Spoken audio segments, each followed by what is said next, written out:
That's empty. Fucking Jordan. I'm Jordan Middlebrook, and welcome back to another episode of By the Wayside. If you're watching this, that means I'm already dead. I love it when I trigger the Google. Doesn't matter because you can't hear it anyway, so that's just awesome. Welcome back to By the Wayside. I am, of course, Jordan Middlebrook, and it's a beautiful day outside today, and I am super lucky enough that I get to do episodes of By the Wayside at Wayside Comics here in Newmarket, Ontario. Of course, you know what I do whenever I say I'm at Wayside Comics. The name of the place and the address shows up. So if you're ever in the neighborhood of Newmarket, Ontario, I really want you to come by, get yourself a hot chocolate, tell them I sent you. And of course, you don't get anything special if you say that I sent you, because I never confirmed that with the owner, Omar. He's back there somewhere. He's not listening. He didn't hear me say anything. Today's episode of By the Wayside, there's a bunch of things happening. We'll get to the really important thing right now. So usually I have my really awesome By the Wayside mug, which is super awesome. We know this because I just said it's my awesome By the Wayside mug. But the people at Goliath Games, I gotta reach across because I didn't prep myself properly. The people at Goliath Games were kind enough to send me a mug to use for some episodes of By the Wayside. So if you see me using the Goliath Games mug other than the By the Wayside mug, you know these people are awesome. And if you want to check them out, head to their website. I'll throw it up here somewhere so you can see it. So thanks again, Goliath. I got to drink it on the other side. So drink it on the other side. That's coffee brewed here by Omar. Thank you, Omar, again for the coffee. Thank you again for letting me film By the Wayside here at Wayside Comics. On today's episode, I didn't say it in the cold opening because I tried to be funny. It didn't work out. On today's episode, it's a clip show. And these clip shows, you know, like when you watch a show, like a sitcom, and they go, "Oh, Dad, remember the time when we went to New York?" And then it, you know, there's like that woo thing, and then it goes all the way back, and you see episodes from season 2 or season 3, or even one of the best clip shows. Is from the Clerks cartoon. If you've ever seen the Clerks cartoon, I think it was only 6 episodes. It was from the early 2000s, mid 2000s. And the second episode was a clip show, and they would actually harken back to the beginning of the episode, and even episode 1. It's the greatest clip show that's ever been made. Probably one of Kevin Smith's finest moments. And you can put that on the internet because I just said it on the internet. Another really cool thing about today's episode is I have a behind the scenes person, a producer. He's right there. Chris, you can wave. Yeah, there you go. There's his hand. Chris is helping out today. Thank you. Thank you very much again, Chris. You might often see me look up at him and say, "Hey, Chris, can you Google something for me?" Don't Google nothing for me. But, you know, he's like not my assistant, but he's the By the Wayside. He's more like a producer today. Thanks again, Chris. I really appreciate you coming in today. It's going to make it a lot easier to do these episodes of By the Wayside. Clip show, yes, we'll get to that in a second. The other thing I want to talk about, you know, my handy dandy notes. I always keep my cue cards here. I wanted to ask a question. The Ninja Turtles, the live action Ninja Turtles live action Ninja Turtles movie with those people, the Ninja Turtles. I want to say, and let's put this out on the internet, I think that the original 1989 live action Ninja Turtles movie is probably the best comic adaptation. Holy Christ. Chris, is it comic adaptation? Sure. Chris says yes. Looks like we might need a new host. It's probably the best movie that's been made based on a comic book. There, I did it. I did it all. It took a long time to get around to it. The other thing I wanted to touch on in the opening of By the Wayside, I'm your host, Jordan Middlebrook, if I didn't say it already. This is the show By the Wayside, where my job is to connect you to creative individuals. On this episode, I'm going to be doing that because we're going to be doing clips, and we'll get to that in a second. You're stuck with me for this opening segment. I feel like I haven't done an episode in a really long time. That's why I'm a little bogged with my words. Or maybe I just suck in general. Chris, do I suck? Don't answer that. I like having someone to talk to. It's super fun. It's extra super fun. Grilled cheese is probably the best sandwich next to an ice cream sandwich, Chris. You can take that to the bank. It's on the internet now. And what else? If you follow me on Instagram, not just Wayside Show, but if you follow me at vacation.jordan, because the best version of yourself is usually your vacation self. So that's why I called it Vacation Jordan. You know that I come to Wayside Comics in Newmarket, not just to film episodes of By the Wayside, but to get my hands on the hot chocolate that's made here. I have to say that it is the best hot chocolate I've ever had in my entire life. That's kind of like a Jordan recommends. Later on in the episode, of course, we're going to have an Omar recommends, where I don't even know what he's recommending. It's always like a surprise, Jordan, I'm recommending this. So this is my Jordan recommends, the hot chocolate here at By the Wayside. Yeah, that's how we're going to end that first segment. I want you to stick around because as soon as we come back, we're going to dive right into the first set of clips we've got. Let me just check my notes again. We've got 1, 2, 3, 4. 4 clips that I get to show you. So don't go anywhere. I'll be right back. Welcome back to By the Wayside. Again, I'm here at Wayside Comics in Newmarket, Ontario, and I am your host, Jordan Middlebrook. I was lucky enough back in February and March here at Wayside Comics, owner Omar has what you call the Creator Spotlight Series, where individuals from all walks of creativity come in and they want to not just introduce themselves to you, but they want to sell their wares to you. I am lucky enough that I was able to come to all of them and get short little snippet interviews with each individual person, asking them some good questions, some silly questions, some stupid questions, which of course you'll get to see here. So in this segment, in the first segment, we got a whole bunch of them today. So in this one, Keith Gratchow, Jerome Cabanatan, Jason Lowe, and Andrew Thomas, here they are. Keith, a lot of your work here in front of us today deals a lot with the supernatural. It has some supernatural elements to it. There's a lot of cryptids and characters of the such, like Dr. Jekyll and Mr. Hyde. There's some Sasquatch work. So one of the questions that I have for you, actually the one question that's been weighing on my mind the whole time since I've been looking up and reading more about your work is there a cryptid or a character of that nature, like a supernatural character, that you really want to work on?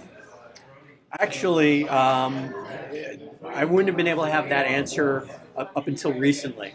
And I've been on this man thing,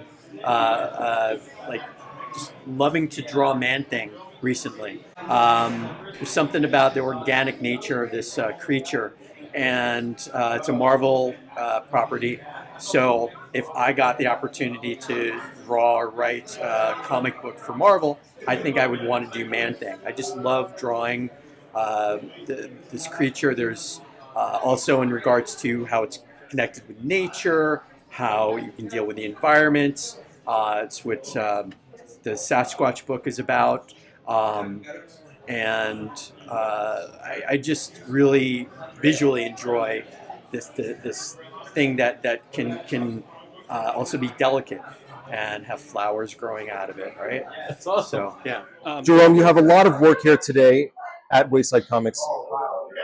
In front of you specifically right here are 2 pieces of Canadiana. I asked the question, how important is it to you to include amazing heritage moments like Scarborough and the Log Driver's Waltz in your work? Well, they say just write what you know and do it and be you. I think if I don't put in anything Canadian, then I'm not really being true to who I am and how I grew up. And yes, these are all fantasy stories and that we like to create. But there has to be a piece of you in everything that you do. If you don't, then might as well just copy everything. Is there one particular Easter egg or joke that you don't necessarily have to give away? But is there something like that in some of your work or in all of your work that you like to include?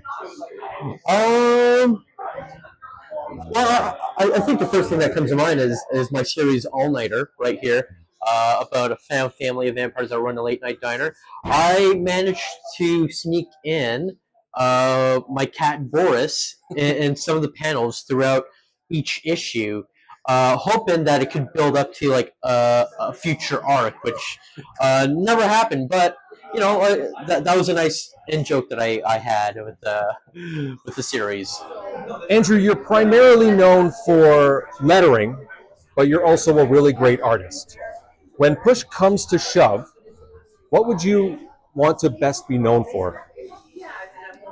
Very good question. You know what? I would like to continue pursuing. I think I would want to be known more for lettering, only because I feel like there's so few of us compared to a lot of artists, and by being or by you know, I get to advocate for the art of lettering and calligraphy and all that stuff. I think it's something that's not spoken about enough.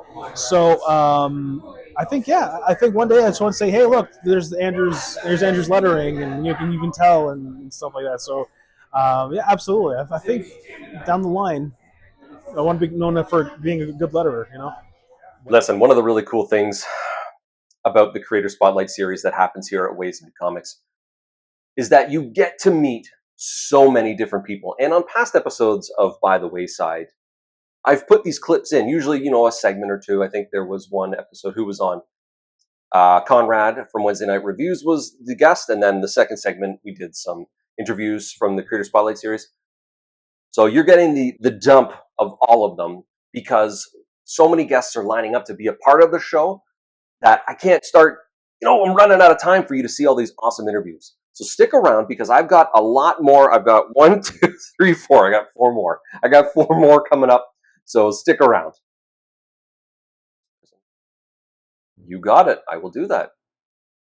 Welcome back to By the Wayside. Of course, this is the massive clip show that we're doing right at the start of summer. And I have a really fun summer thing that I'm going to tell you about. So stick around till the end of this episode, right after the Omar recommends, because Omar has recommended that I tell you something, and I'm going to tell you it.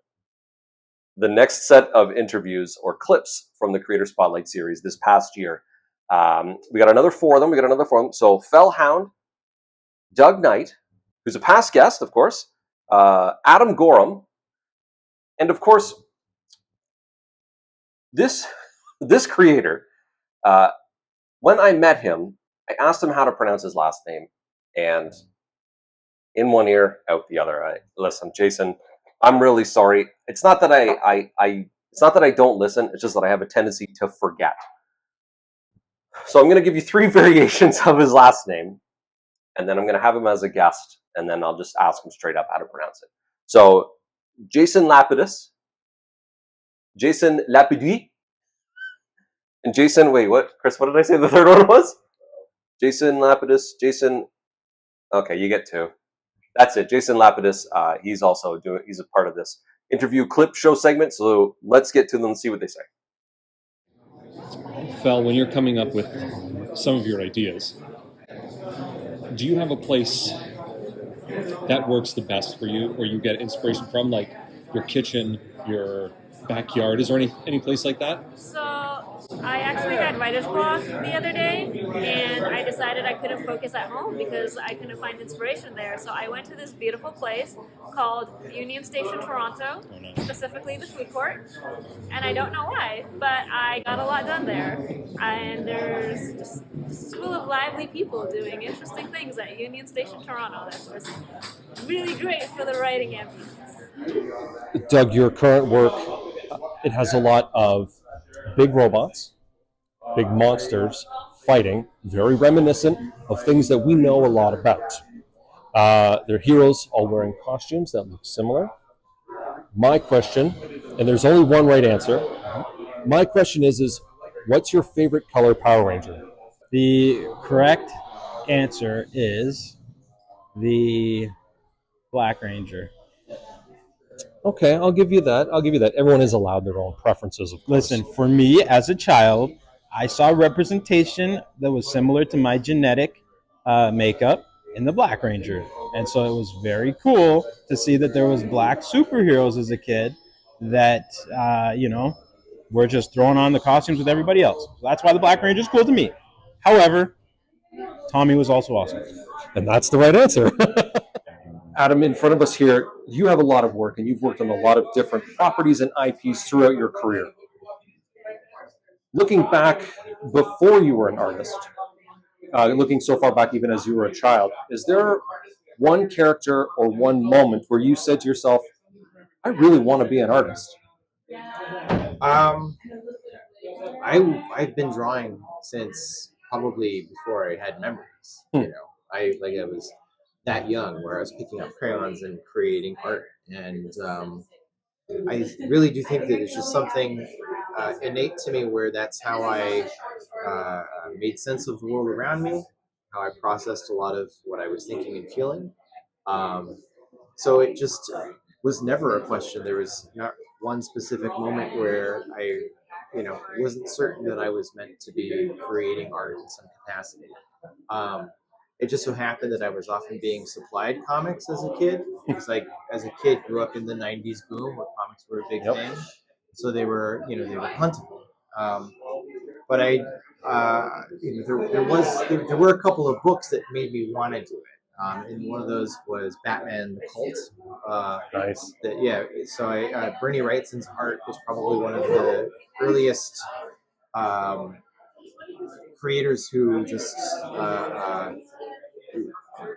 really inspired me. And to this day, I do feel like Bernie Wrightson's art is in my artistic DNA. That's cool. Yeah.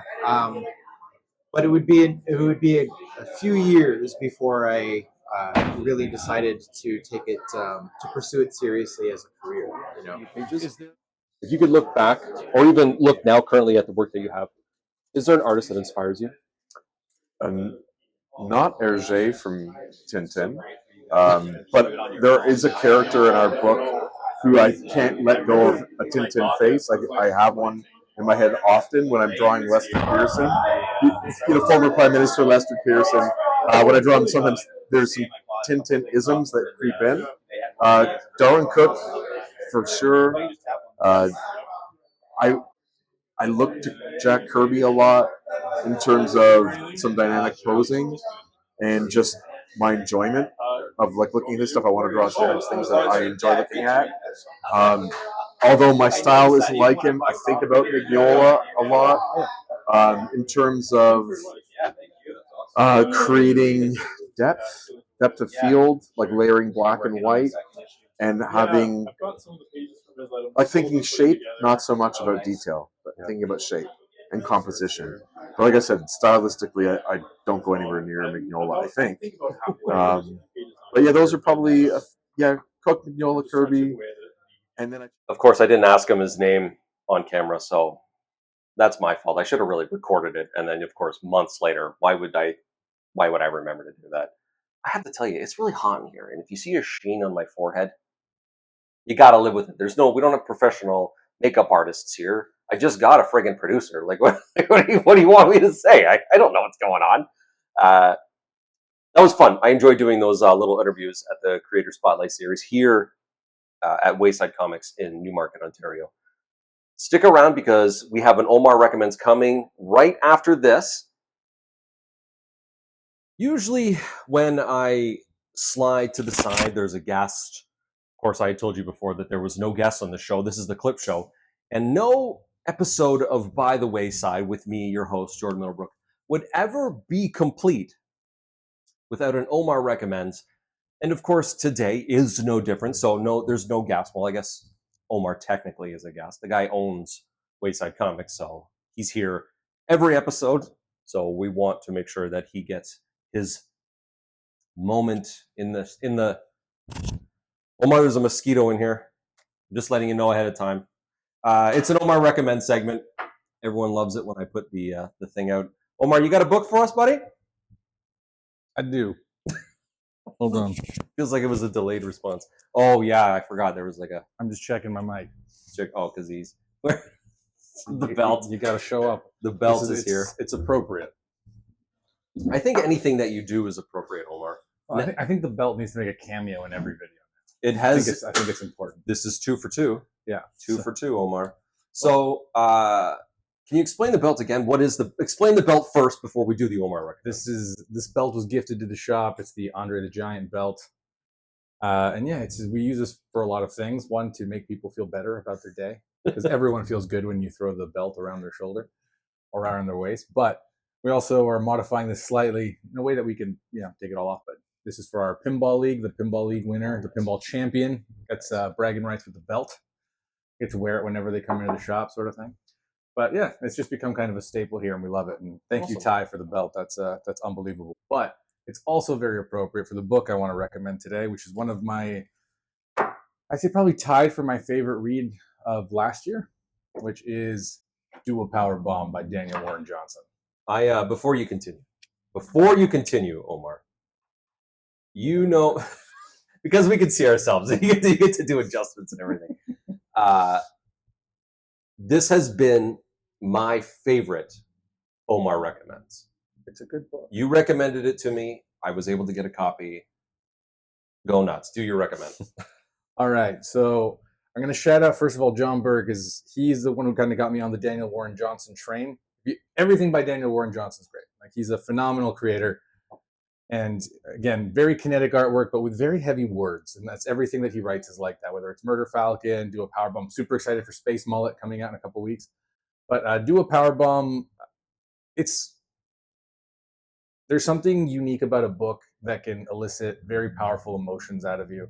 And while the premise of Do a Power Bomb and like the cover and everything kind of looks ridiculous, like, this book did bring me to tears. So the basic premise of Do a Power Bomb is there's a young girl, Luna Steel Rose, and her mom is the champion at the time, and she's watching her have an event, and she's fighting a guy named Cobra Sun.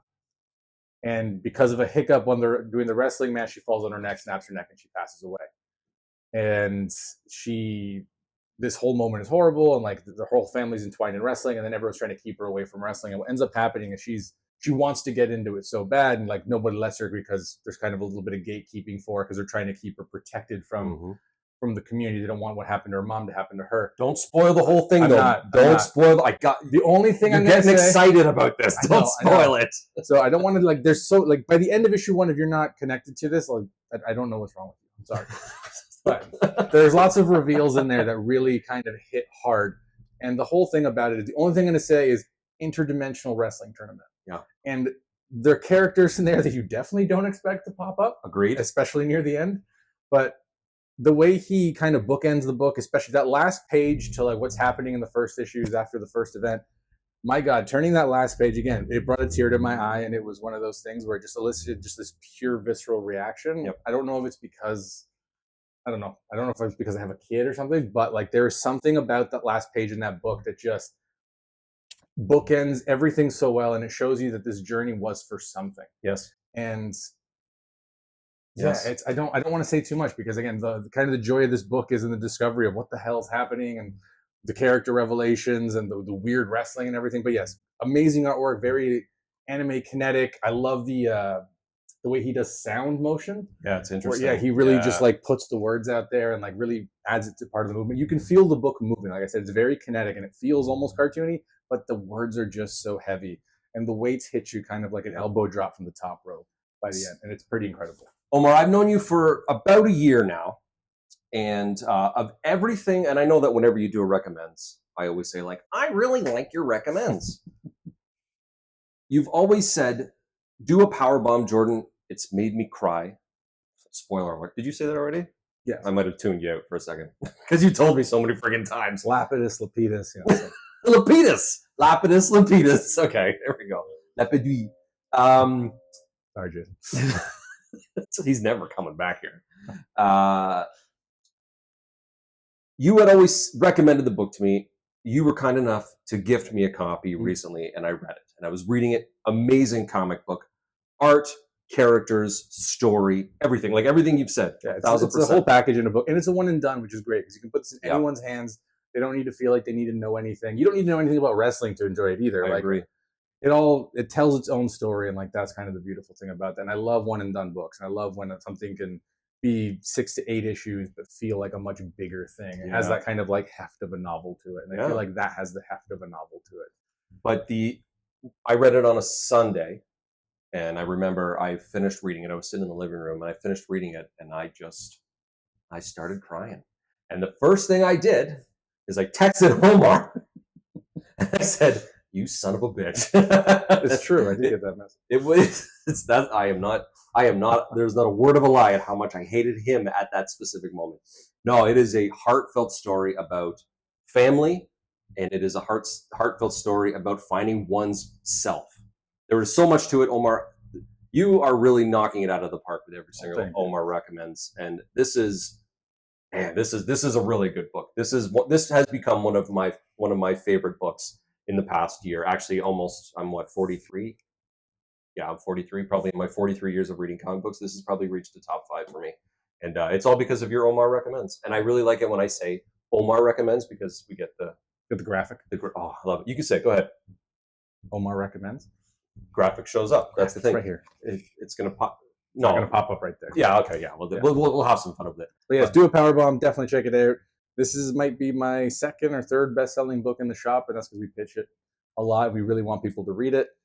If Do a Powerbomb's not your thing, definitely check out Murder Falcon. Yes. I think both are very good companion books in different ways, but yeah, this is a phenomenal book, and it's my goal to put this in more people's hands and let them try something that's very different. Like, I'm a lifelong wrestling fan, and that's kind of the initial appeal to it. But again, I love good writing, and this is just packed to the gills with good writing. I agree 100%, Omar. Well, thanks again for recommending something that's amazing, and I know that everyone that reads this is going to feel the exact same way that you do. Stick around. You too can feel like a champion if you read this book. Also, you could come to the shop, come to Wayside Comics, and wrestle him for the belt. Yeah, if you buy Do a Powerbomb, you can wear the belt. I think we should just all wear the belt around. Anyway, stick around. We got lots more coming up on By the Wayside. Don't go anywhere.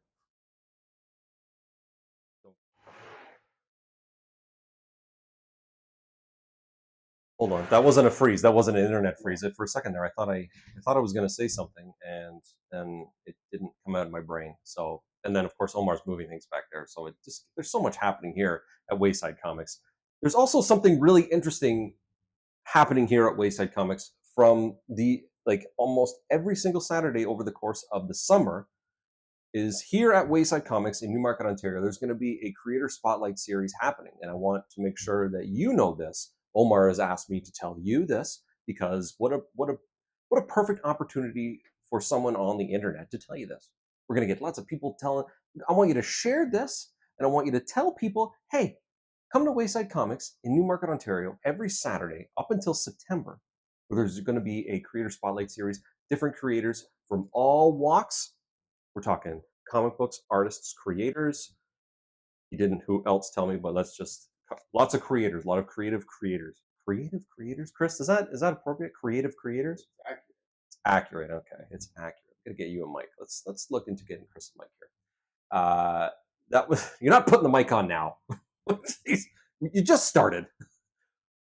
I'm sorry. This is fun having someone to do that with. I also wanted to let everyone know. I'm just going to turn my mug for a second. By the Wayside is also brought to you by something that's really interesting, and I got a thing here. What? I should have planned. I didn't plan this out ahead of time. By the Wayside is brought to you by Wayside Creative, and I want to tell you what Wayside Creative is. Wayside Creative, and I wrote this down. Wayside Creative is a new, unique, and creator-first publishing imprint that delivers cinematic quality storytelling from innovative voices. And I want you to check them out at waysidecreative.com. That was loud. So By the Wayside, of course, if you didn't know, is brought to you by Wayside Creative. And go to waysidecreative.com to find out more about this really exciting imprint that is coming to you like fast as lightning. Thanks, Chris. I did lots of hand movements.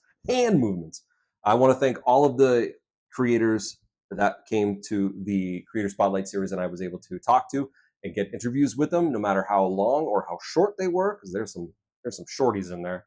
And I just want to thank you for liking and subscribing to By the Wayside. I, of course, am your host.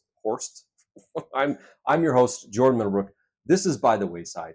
I want to let you know that I will catch you by the wayside. That's my show, Chris.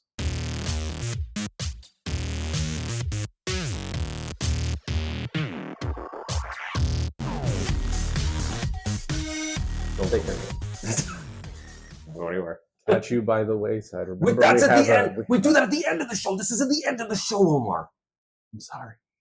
I gotta find a new shop to do this show in. Okay, get out of here.